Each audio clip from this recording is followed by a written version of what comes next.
Mission briefing. Briefing will now commence. This mission is a request from Orbital. It is a special mission issued only to you.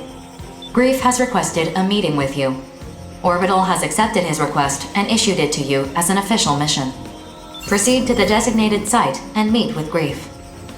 Grief has also requested that you come to the site alone and unarmed. However, this request is not enforceable, and you are under no obligation to abide by it.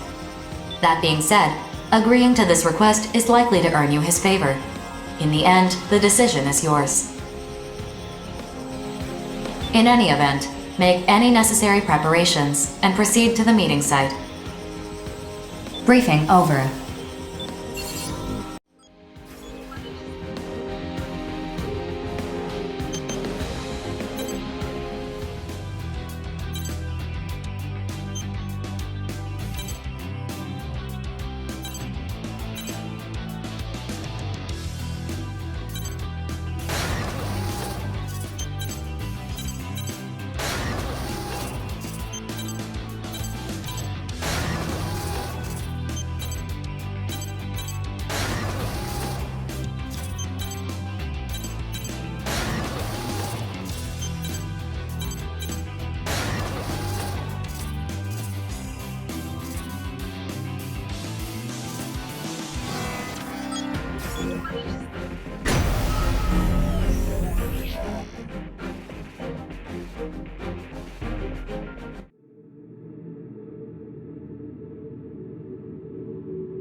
Be advised that bringing allies or weapons, even piloting your arsenal, will be seen as an act of aggression. The choice is yours, but I recommend that you comply with the details of the mission. Approach complete. You have arrived at the mission area. Grief has been detected. Scanning battlefield. Femtoparticle density is near zero. Radar will not be affected. Begin the mission.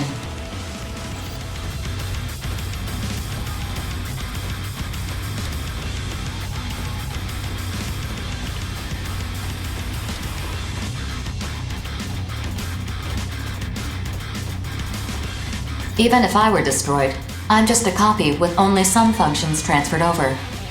Honestly, it's unsettling to me that my actual physical form is just a communications terminal.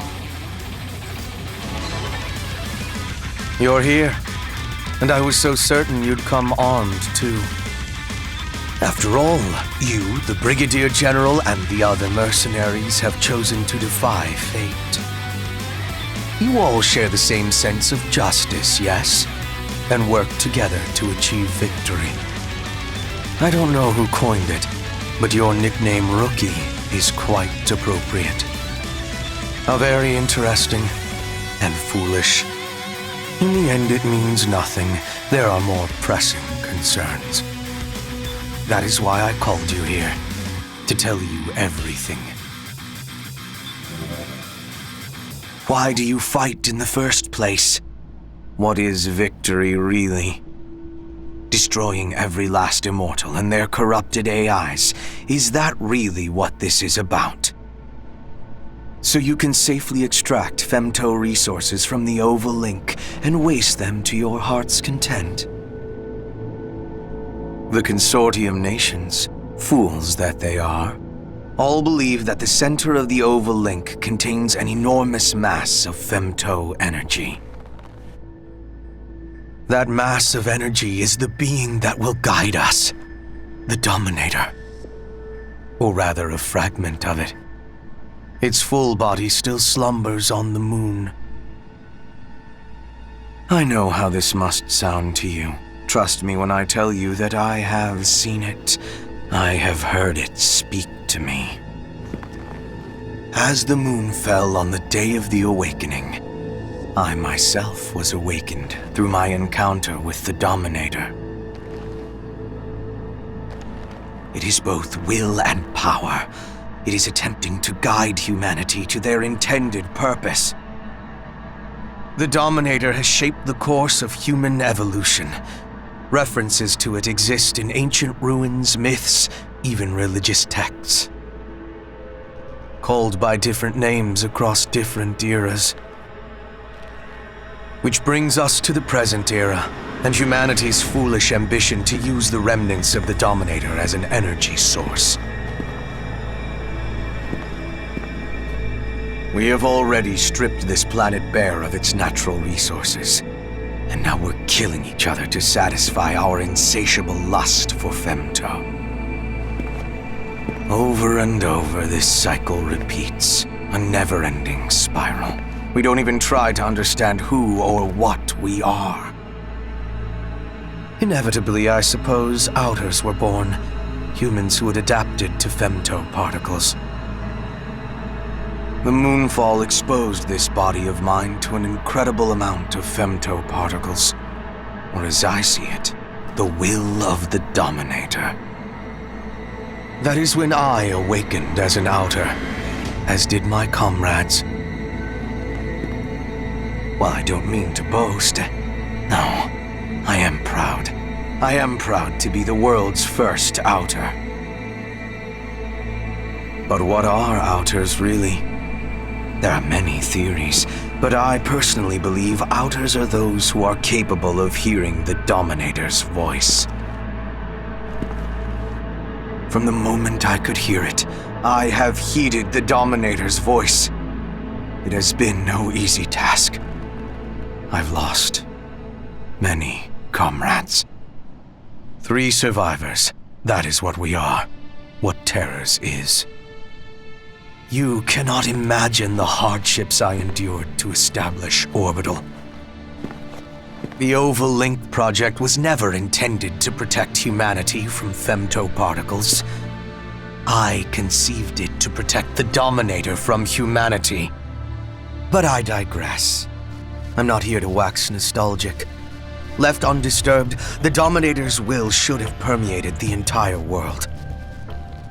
And in thousands, perhaps even tens of thousands of years, humanity would have realized its original purpose.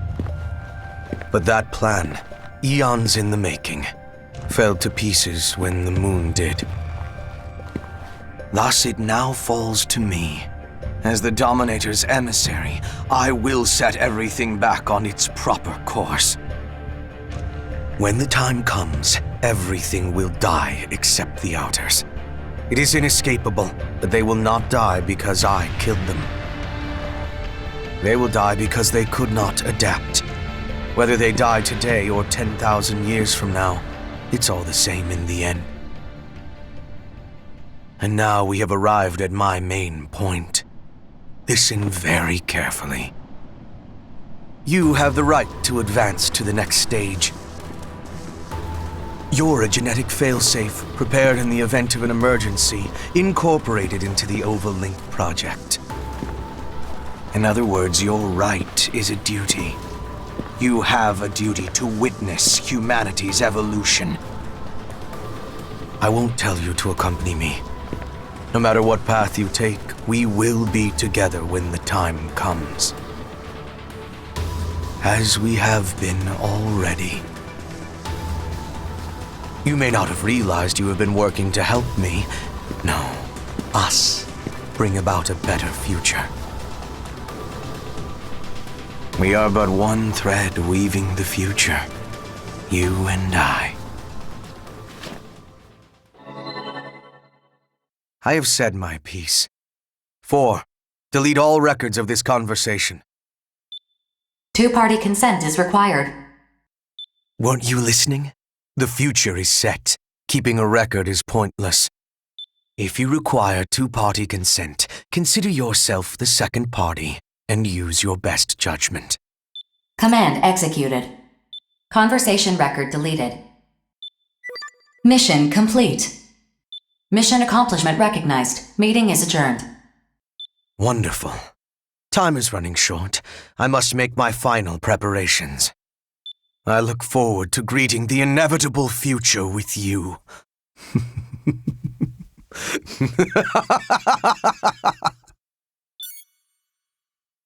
I must tell you something. Attention. I lied earlier.